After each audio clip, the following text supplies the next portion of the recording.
Informativo local. Televisión de Cerceda.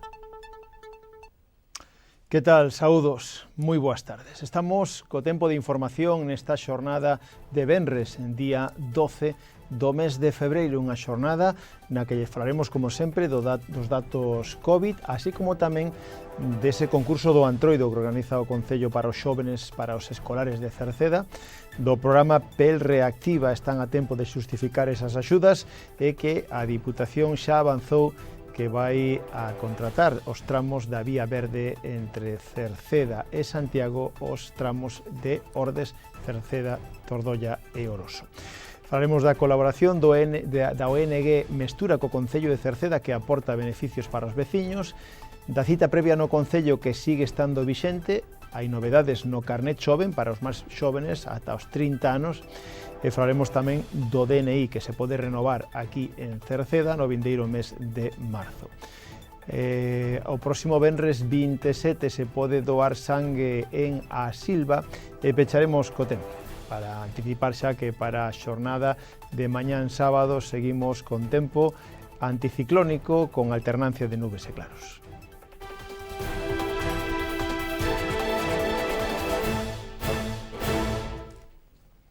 Os datos COVID en Cerceda nesta xornada de venres seguimos mantendo ou mellorando lixeiramente.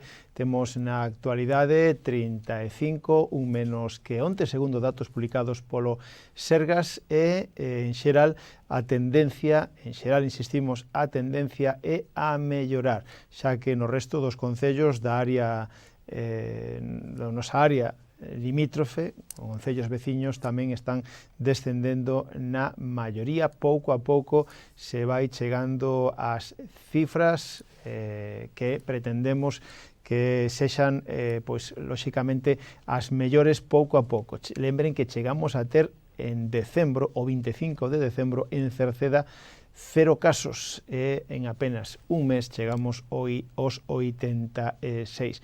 Na actualidade xa estamos por debaixo de 35 e esperemos que eso implique que siga esta tendencia nos próximos días, a próxima semana ou así, cheguemos a unha situación moi positiva. Estos son os datos en xeral, en Cerceda e nos arredores, na área hospitalaria, sanitaria, que nos afecta a nós, aquí a Cerceda, no CHOAC, sigue descendendo tamén o número de hospitalizados, xa son preto de 200 os hospitalizados, e na UCI os críticos tamén descenden, aínda que máis lentamente. O número de contaxios en Galicia nas últimas 24 horas tamén descendeu lixeiramente, aínda que os falecidos siguen sendo unha cifra importante. Seguimos tendo máis de 10 falecidos ao día. Lembramos, seguimos insistindo, uso de mascarilla, distancia social, hixiene de mans. Estamos aínda en estado de emerxencia, polo tanto, temos medidas restrictivas en canto a hostelería, como xa saben, pechada, e, ademais, toque de quedas 10 da noite, peche perimetral, donde non se pode sair e entrar do Concello de Cerceda, ou igual que o resto dos concellos de Galicia, menos que sexa por motivos laborais, sanitarios ou de educación. Agora vamos xa co Antroido, porque a semana que ven é a semana do Antroido e dende o Concello se pretende, de algún xeito, e tendo en conta as medidas e a situación na que estamos, de que os máis xóvenes, especialmente os escolares de Cerceda, aínda teñan Antroido e intenten disfrutar del, insistimos, con as restriccións pertinentes. O Concello de Cerceda organiza un concurso de Antroido tanto para os de infantil e primaria como os da ESO. Para os de infantil e primaria, o concurso de Antroido é un concurso de máscaras que teñen que facer ali mismo no colexo, tanto no CPI o Cruce como no Celso Emilio Ferreiro de A Silva. E para os da ESO se organiza un concurso de disfraces que teñerán que facer na súa casa. Para o concurso de máscaras haberá 3 categorías: a de educación infantil, a de primeiro, segundo e terceiro de educación primaria e a de cuarto, quinto e sexto de educación primaria. En cada unha das categorías se poñerá en valor a orixinalidade e o uso das técnicas empregadas, atendendo as características, insistimos, de cada categoría. O xurado, que estará composto por mestres dos colexios e técnicos do Concello, evaluará as máscaras e especialmente son os encargados de dar estes premios. O venres día 19, o vindeiro venres, día 19 de febreiro, o Concello recollerá as máscaras para que o xurado poida facer unha valoración das mismas. Haberá 3 premios para cada unha das 3 categorías, entre as que hai tablet, mochilas, xogos educativos, etc. Isto en canto ás máscaras, pero para os alumnos da ESO, o Concello organiza tamén un concurso de disfraces caseiros. Para cada participante debe achegar unha foto do seu disfraz caseiro, unha temática que ten que estar relacionada con calquera das diversas situacións xeradas pola situación do COVID-19. En cada categoría se poñerá en valor a orixinalidade e o emprego de materiais caseiros para a realización dos disfraces. As fotografías só en formato digital. Teñen que presentalas por correo electrónico na dirección cultura@cerceda.es. Cada participante achegará un correo individual coa fotografía como axunto sin comprimir. O archivo debe ter como axuntado tamén nome e título do disfraz aparecendo ao autor, título da obra e o teléfono. A data límite para achegar estas fotografías é o domingo día 21 de febreiro. Logo as fotografías serán colgadas no Facebook do Concello e a que o teña máis me gustas, pois será a vencedora. Tamén haberá premios, 3 premios para cada unha das 3 categorías, onde haberá tablets, aros de luz selfie ou auriculares con micrófono. Isto, insistimos, a entrega dos premios será o venres 26 de febreiro, onde a Concellería de Cultura, a Concelleira de Cultura e Educación Cristina Capelán achegarase aos colexios, mellor dito, para entregar os premios aos gañadores. Falámoslles agora do programa PEL Reactiva, unhas axudas que a Diputación Provincial e o Concello de Cerceda van a dar a todos os autónomos, pequenos comerciantes e pequenos empresarios de Cerceda que podan xustificar unhas pérdidas motivadas pola situación da pandemia do ano pasado. Xa está publicada a resolución definitiva onde lle foron concedidas estas subvencións a 35 solicitantes. 2 foron denegadas. Os importes oscilan entre os 1.500 e os 3.000 euros, dicindo que a Diputación pon un total de 70.000 euros na subvención e 30.000 máis foron postos polo Concello de Cerceda, que nun principio só poñerían 17.000, pero por mor de que non quedase ninguén fora que cumplise os requisitos, o Concello ampliou a súa axuda ata chegar os 30.000 euros. Agora teñen que xustificar estas axudas e teñen ata o día 31 de marzo para poder xustificalas no rexistro do Concello. Por outra parte, a Diputación Provincial avanza tamén na construción da Vía Verde que unirá Cerceda con Santiago coa adxudicación das obras dos tramos de Oroso, Ordes e Cerceda-Tordolla. Avanzou esta creación da Vía Verde a Diputación contratando as obras destes tramos, como decimos, con un orzamento de preto de 1,5 millón de euros. Ten en total 36,5 kilómetros e conectará, como xa saben, Santiago e Cerceda pola antigua vía do tren. As obras a adxudicar, en concreto, detallando, o tramo de Oroso contará cun presuposto de 572.000 euros, o de Ordes con un presuposto de 396.000 e o de Cerceda-Tordolla conxuntamente cun presuposto de 523.000 euros.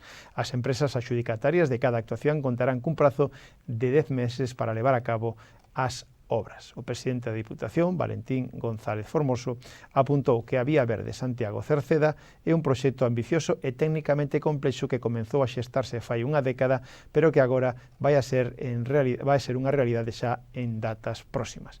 A iniciativa forma parte da aposta polo ente provincial polo novo modelo de mobilidade sostible.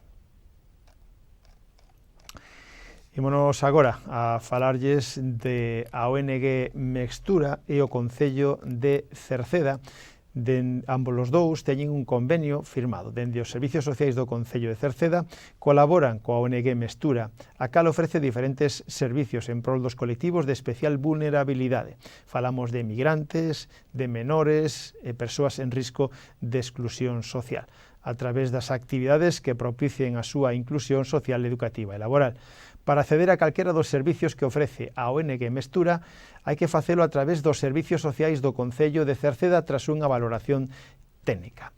Os servicios ofertados son o de asesoramento xurídico, información e asesoramento sobre temas relacionados co réximen de estranxería, dereito civil, laboral, etc. A de mediación intercultural e ou familiar, co fin de facilitar as comunicacións e a transformación, tamén un reforzo educativo para as persoas con pequenos que cursen estudios de primaria e secundario para un apoio extra, tamén de provisión de recursos básicos como alimentación, higiene ou material de apoio. Este servicio se completa en ocasións concretas co apoio técnico de o Concello. Tamén con varios programas, a Túa Voz chega de información de interese persoal, paso a paso para fomentar a inclusión sociolaboral ou neneiras, co fin de mellorar a integración sociolaboral. Se alguén quere ter máis información ou solicitar esta colaboración, estas axudas ou estas actividades, poden facelo a través do teléfono de servicios sociais no 981 68 60 68. E tamén no Concello de Cerceda se sigue estando no sistema de cita previa para que así evitar e manter a seguridade tanto para os veciños como para os traballadores municipais. Elo implica que para facer calquera trámite, calquera consulta no Concello de Cerceda, hai que chamar previamente o teléfono para solicitar unha cita previa. O teléfono é o 981 68 50 01 ou tamén poden facelo a través da sede electrónica, sede.cerceda.es. No caso de que queran ir ao rexistro, non haberá que pedir cita previa, achegándose ao Concello, esperando o seu turno, coas medidas de distancia pertinentes, xa serán atendidos. Hai que pedir cita previa no Concello, insistimos, para calquer trámite e consulta, pero no rexistro non fai falta. E tamén lle recordamos, como xa anunciamos dende principios desta semana, que hai novedades no referente ao carné Xove. Agora vai a ter unha vixencia indefinida. En lugar de caducar cada 2 anos, o carné Xove será validado ata que se cumpla a máxima idade permitida, que é dos 30 anos. Por tanto, se suprimen as tasas para a renovación. Os usuarios actuais e os novos poden e van a recibir nos seus domicilios os novos carnets. Van a facelo durante os meses, os primeiros meses do ano, de xeito gratuito. Todos os mozos e mozas galegas de entre 12 e 30 anos, ao redor de 400.000 en total, recibirán estes carnets. Despois o proceso se realizará, como decimos, unha vez reciban os carnés nas súas casas, tan só terán que activalo nun dos 200, en calquera dos centros habilitados para tal fin, dos quais se dará cumprida a información. Tamén haberá unha aplicación móvil que vai permitir xeolocalizar os establecementos adheridos ao carné Xove. No caso de persoas xóvenes que queran solicitar o carné antes de que lle chegue aos domicilios, poderán realizalo segundo o procedemento común ata o momento, ben de xeito telemático a través da sede electrónica ou nun dos puntos emisores do carné. E agora, outro carné, falamos do DNI, porque próximamente, en concreto no vindeiro mes de marzo, os días 22 e 23 de marzo, se vai a poder renovar o DNI en Cerceda, porque chegarase aquí unha unidade móvil da Policía Nacional para facer ese trámite. En concreto serán os días, como decíamos, 22 e 23 do vindeiro mes de marzo. E a partir do vindeiro 22 deste mes de febreiro se poderá pedir cita para renovar o DNI en Cerceda na Policía Local, na planta baixa da Casa do Concello. Neste mes tamén se vai a poder doar sangue en A Silva. O venres 26 de febreiro, pola tarde, dende as 4 ata as 9, haberá un autocar blanco do Centro de Transfusións de Sangue de Galicia, o clásico autocar blanco no campo da Feira da Silva, para aqueles que queiran doar sangue. Lembren que sería a doación de sangue o venres 26 de febreiro pola tarde, de 4 a 9. É necesario e recomendable chamar ao teléfono gratuito 900 100 828 para concertar cita e evitar aglomeracións ali mismo antes de chegar ou no propio autobús.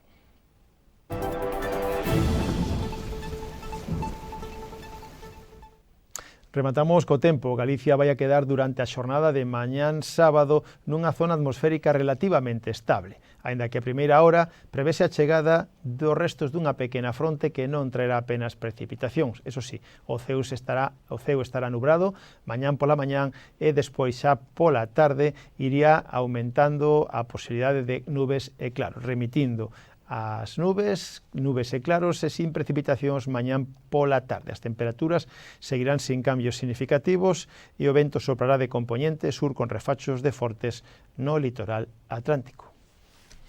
Pois co tempo rematamos o informativo nesta xornada de venres. Mañán sábado voltamos, saúdos na radio, está Tomás Ramos, na realización, na edición, na montaxe televisiva, Manuel Eirís, na redacción e quen lles falou, Manuel Ángel Villa. Disfruten da xornada, moi boas tardes, adeus.